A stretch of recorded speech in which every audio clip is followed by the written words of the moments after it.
तर हा आढावा घेण्याचं कारण म्हणजे ठाणे महानगरपालिका जी गेली 34 वर्ष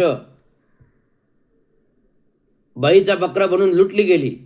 ठाणे महानगरपालिका गेली 34 वर्ष बळीचा बकरा बनून लुटली गेली सत्ताधाऱ्यांकडून. भिकारी बनवली गेली. विविध बहुउद्देशीय प्रकल्प करण्यासाठी विशेष शासन निधी येतो, परंतु नगरपालिका ठाणे महानगरपालिका जे कर्मचारी वर्ग आहे, जो अहोरात्र 24/7 काम करतो. जर अहोरात्र 24/7 काम करतो तर त्यांचा हक्काचा पगार, वेतन त्यांना मिळालं पाहिजे. मग ते कॉन्ट्रॅक्ट बेसिसवरती कर्मचारी असो, तर कॉन्ट्रॅक्ट बेसिसवरती सफाई कर्मचारी असो, का रस्त्यावर झाडू खाती काम करणारा कर्मचारी वर्ग असो, का वेठबिगारी कर्मचारी वर्ग असो, की महानगरपालिका नियमित सेवेतील कर्मचारी वर्ग असो. आज एवढी परिस्थिती दुर्धर झालेली आहे ठाणे महानगरपालिकेची, की महानगरपालिकेला 1 रुपया तोंडावर मारायला नाही. महिन्याचा पगाराचा लेखाजोखा कसा तरी टॅक्स वसुलीतून, म्हणजे प्रॉपर्टी टॅक्स असेल, स्थावर मालमत्ता टॅक्स असेल, पाणी टॅक्स असेल, शहर विकास टॅक्स असेल, जन्म मृत्यू प्रमाणपत्र टॅक्स असेल, विविध अतिक्रमणांचा टॅक्स दंडात्मक वसुली असेल, अशा विविध वसुलीतून, स्थावर मालमत्ताची असेल, अशा विविध वसुलीतून जो कर महानगरपालिकेत येतो, त्या करावर महानगरपालिका कर्मचाऱ्यांचं वेतन दिलं जातं. GST चालू झाल्यापासून एक प्रणाली टॅक्स GST एक प्रणाली टॅक्स चालू झाला. तो 2018 पासून चालू झाला. तर 18 पासून GST जसं आलं, एक प्रणाली टॅक्स आला, तर या एक प्रणाली टॅक्समध्ये महानगरपालिकेची स्वतःची यंत्रणा होती, म्हणजे ऑक्ट्राय जे कणा होता, जो केंद्र सरकारने राज्य सरकारने पूर्ण बंद केला. तर कर प्रणाली ऑक्ट्रा प्रणाली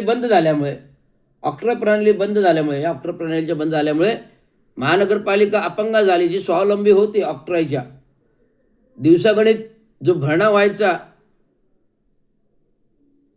कोट्यावधीच्या हिशोबात भरणा व्हायचा, आणि या ऑक्ट्रा प्रणालीला ती वाढत्या चोरी रोखण्यासाठी, महसुलाची चोरी, ऑक्ट्राय प्रणालीतील महसुलातील वाढती चोरी रोखण्यासाठी एक प्रणाली टॅक्स आला. आधी व्हॅट आला, नंतर GST आला. त्यामुळे जी पूर्वी महानगरपालिका स्वावलंबन होतं, तर आता अपंग झाल्यामुळे जर 3 महिन्याने महाराष्ट्र शासन,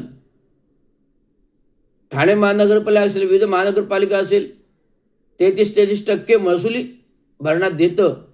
मग ते मुद्रांक शुल्काचं असो, मग ते GSTचा असो, अशा प्रकारचा जो 33%चा हिस्सा दर 3 महिन्याने देतं.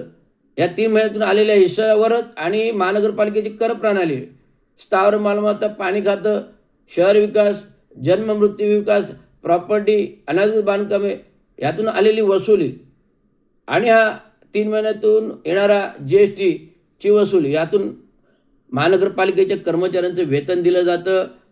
रिटायर्ड कर्मचाऱ्यांची भविष्य निर्वाह भत्ता, सेवानिवृत्त वेतन दिलं जातं. त्यामुळे अशा प्रकारे ही दुर्धर अवस्था महानगरपालिकेची असताना आज महानगरपालिकेच्या अंतर्गत विविध विशेष प्रकल्पीय कामं चालू आहेत. आता निवडणुका आचारसंहिता आहे. महिनाभरात सगळ्या निवडणुका आटपतील. नवीन बॉडी येईल. या नवीन बॉडीमध्ये आम्ही महाराष्ट्र म्युनिसिपल कर्मचारी युनियन आणि जे काही स्वतंत्र मजूर पक्षाचे उमेदवार निवडून येतील, हे ठोसपणे महानगरपालिकेच्या नवीन बॉडीमध्ये आपले विचार, प्रश्न मांडतील, की येणारे बहुउद्देशीय विकास प्रकल्प सगळे बंद करा आणि महानगरपालिका प्रथम आर्थिक सक्षम करा.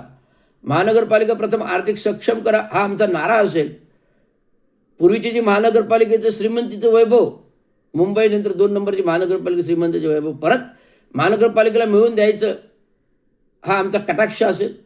कारण ही महानगरपालिका त्यावेळेचे जुने जाणते नेते विविध नेते, नारायण कोळी असेल, गम कोळी असेल, मारुतराव शिंदे असतील, दिवंगत कामगार चांगो शिंदे असतील, सतीश प्रधान असेल, यांनी जे काही महानगरपालिकेला वैभव दिलं, हे वैभव पूर्ण रसातळाला धुळीमध्ये मिळालं.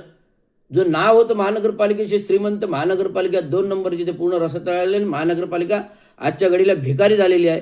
महानगरपालिका आजच्या घडीला भिकारी झालेली आहे. महानगरपालिका आजच्या घडीला भिकारी झाली. आणि हा जो निवडणुका निधी येतो, हा विशेष शासन निधी अंतर्गत हा शासकीय निधी आहे निवडणुकीला. त्यातून या निवडणुका होतात आणि जे काही विशेष निधी प्रकल्प होतात ते 1 महिन्याने निवडणूक झाल्यावर याच्यावर पूर्ण आम्ही बंदी आणायला सांगणार आहोत. कारण कर्मचाऱ्यांच्या पोटाचा प्रश्न महत्त्वाचा आहे. जर पोटाला भाकरी मिळाली, जर पोटाला चाकरी मिळाली तरच कर्मचारी जगेल.